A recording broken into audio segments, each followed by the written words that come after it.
Bonjour et bienvenue au balado Les Mignardises littéraires, où chaque épisode vous fera découvrir un texte original écrit par des étudiants et des étudiantes de l'Université de Montréal, et lu par des interprètes de la troupe de théâtre de l'Université de Montréal. Je m'appelle Geneviève Gratton et j'étudie au baccalauréat en cinéma et arts médiatiques à l'Université de Montréal. Et dans cet épisode, nous recevrons toutes les interprètes du projet qui nous feront découvrir une création originale de Thomas Courseul. Bonjour Clara, bonjour Léna. Salut! Comment ça se passe? Ça va bien et toi? Ça va super. Pour le texte qui s'appelle Médée souper de famille, on comprend que c'est une interprétation d'un texte classique qui a déjà existé.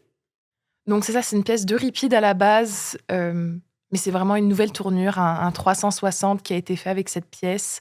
C'était très amusant à jouer, à travailler. Toute l'équipe, on avait des fous rires sans cesse durant les pratiques. À la première lecture, ça nous a évidemment toutes surprises par la diversité des personnages et la réinterprétation et la réappropriation de ce personnage qui est Médée. On adore ce côté féministe et elle est affirmée et elle décide, c'est elle qui a le contrôle de la pièce et bonne écoute parce que franchement, on a beaucoup rigolé. Mais merci beaucoup pour ce partage. Alors, allons-y. Voici Médée souper de famille de Thomas Courseul. Amusez-vous.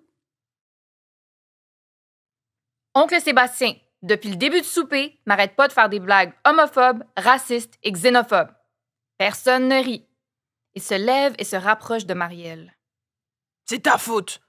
Tu ne peux pas me faire honte devant la famille d'eux-mêmes. Tiens, ça t'apprendra. Et il la frappe du revers de la main sur la nuque. Aïe aïe! Bon, je commence à être pas mal tannée de ce qui se passe dans cette pièce-là. C'était pas censé se passer comme ça, mais Sébastien peut pas s'empêcher d'être lui-même. Il est pas capable de l'aimer, sa femme. Il est pas capable d'aimer personne, d'ailleurs, sauf lui-même, évidemment. Il se trouve donc hot. Ah, Sébastien, tu te trouves hot? Bon, mais regarde bien ça, mon oncle. Moi aussi, je suis capable d'utiliser des didascalies dramatiques. Et elle le tue. Tout le monde applaudit.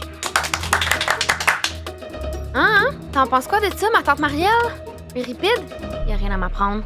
Oui, je me sens soulagée tout d'un coup. Merci, Médée. Et c'est pas tout. Te souviens-tu des petits Chris qui ont lancé des œufs sur ta maison? Oh oui, je m'en souviens. Je les aime pas, ces petits vlimeux-là. Écoute bien, c'est eux qui font la prochaine pièce de théâtre. Ils sont dans le backstage. Mais concentre-toi, écoute. Puis, un cri strident en arrière-scène. Et voilà! Je suis même capable de tuer hors scène. C'est pas pire, hein? Un messager du 15e siècle entre en courant. Oh, sire, je ne puis le croire moi-même. Mais un sortilège semble être abattu derrière la scène. Les comédiens de la représentation suivante soudainement prennent un fou. Voyons donc, c'est qui, lui? Y a pas d'affaire ici. Quoi? Vous ne connaissez donc le règlement régissant la tragédie du mien-temps? Je me dois de vous y informer lorsque le meurtre est par trop violent pour le spectateur. Non, ouais, c'est ça, sauf qu'on n'est plus au 15e siècle, par exemple. Tu peux t'en retourner. C'est quoi ton nom à toi? On me nomme Jean-Baptiste de la Rochefort des Montclair et de l'Île-en-Mer, seigneur de Saint-Aimant et de la surpuissante Vallée d'Or, chevalier de l'ordre des Trébassilleux, mais aussi messager à temps perdu. Bon, merci JB, mais tu peux t'en retourner. Merci du message, t'es bien smart. Le messager, un peu confus, fait la révérence et retourne d'où il est venu. Oh. Et je m'excuse, ma tante, si JB te fait peur. C'est que dans les autres pièces de théâtre, il fallait un messager pour prévenir que je venais de tuer en dehors de la scène. Mais là, je te l'avais déjà dit. Sûrement qu'il était confus puis qu'il est venu pareil, juste au cas. C'est correct, mais là, ce qui me fait peur, c'est que la police arrive puis qu'ils voient tout ça. Inquiète-toi pas. J'ai plein d'affaires dans mes poches qui vont régler tout ça. Elle met sa main dans sa poche de pantalon et sort une longue baguette magique. OK, ma tante, on est en business. Fais ça vite, la voisine a sûrement entendu les cris de tantôt puis elle appelle tout le temps la police pour rien. Alors que Médée manipule la très longue baguette, 2 policiers anglais entrent. Bonsoir les darlings. La voisine qui nous colle toujours pour nothing. vient de nous call en nous disant que votre grass commence à être a little bit trop long. Oh, great heavens! Il y a un body sur le floor! Tabarnak. Ah, puis de la merde, je m'essaye pareil. Médée remanipule la très longue baguette. Le corps disparaît dans une grande lumière. God damn! Le body vient de vanish! Je crois que notre duty ici est terminée. Il quitte. Je dois moi aussi fuir rapidement, car j'ai fait disparaître le corps, mais aussi parce que je veux pas faire d'enfant à Égée. Parce que dans les autres pièces de théâtre, il veut que j'en fasse. Maudit roi d'Athènes. Je dois quitter avant qu'il n'arrive sur scène. Elle sort de la pièce où se déroule l'action, embarque dans sa Tercel 94 au motif de flamme, rappelant étrangement un char tiré par des dragons. Égée arrive sur scène essoufflée. Oh non! T'es pas sérieux! Je l'ai manqué! Égée sort. Fin.